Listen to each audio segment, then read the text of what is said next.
A Kawasaki robot controller cabinet was received today. The customer reported that the system cannot be accessed.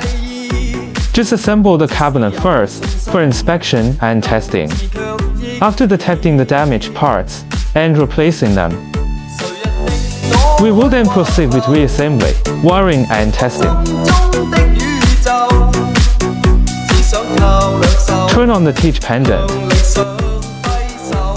Check the test results.